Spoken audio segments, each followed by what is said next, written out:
my pitch blog post, I discussed women's roles in the gaming community using Newzoo's gamer segmentation. The most notable result of the survey Newzoo conducted was that women tend to engage in gaming privately, less keen to join gaming community forums or game with others. I wanted to create a female-led game that accurately portrays women. Often, women's roles in media have a huge emphasis on the characters being girls, either by enforcing or rejecting femininity, or worse, discussing serious issues that women are more prone to facing, such as sexual assault. This is explained well in this quote. I want to create a game that allows women to simply have fun while remaining the dominant participants so they don't have to be drowned out by boys who have a larger variety of games to play. I also want to encourage both women who are feminine, masculine, neither, or both. Cisgendered women aren't the only means of gender diversity. My game also has transgender and gender-fluid characters. Similarly to cisgendered women, trans representation is often rooted in trauma and things related to being transgender. This quote by William P. Banks explains this well. I want to create a safe space for cis and trans women to have fun without the risk of being triggered in a game. After all, most men don't have to deal with that when playing games, so why should women? It is important to note that feminism and gender diversity are different, although they go hand in hand. You can have a variety of female characters, but all of them can still fall under gendered stereotypes. Feminines is both diverse in gender and feminist. In media, women are seen as bland and lack any sort of personality. This quote by Julia T. Wood explains how women are often portrayed in media.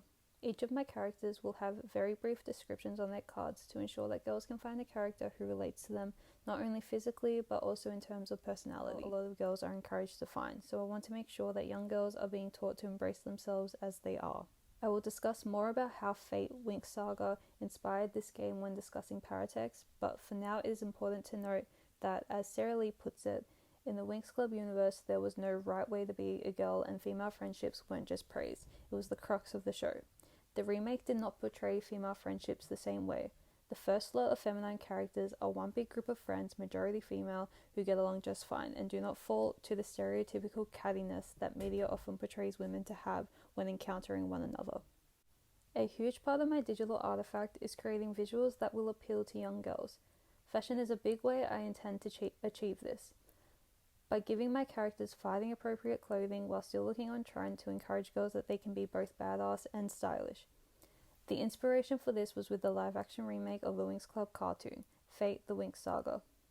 I would like to follow the original Winx Club's footsteps by creating a game where the girls look good while still being tough. Some may vary in the amount of femininity, but fashion isn't just feminine, and I would like to encourage a game where girls can be fashionable no matter how they present themselves, whether it be masculine or not. This will also attract all sorts of girls. Fashion is a largely shared passion for a lot of women, so including it in a game for girls is likely to catch their eyes and reel in the target audience. Rather than have a bunch of girls dressed by men to look tough, I have chosen to put them in outfits that accurately represent the characters. There is something for every type of girl, and none of it takes away from the characters, much like in the Winx Club.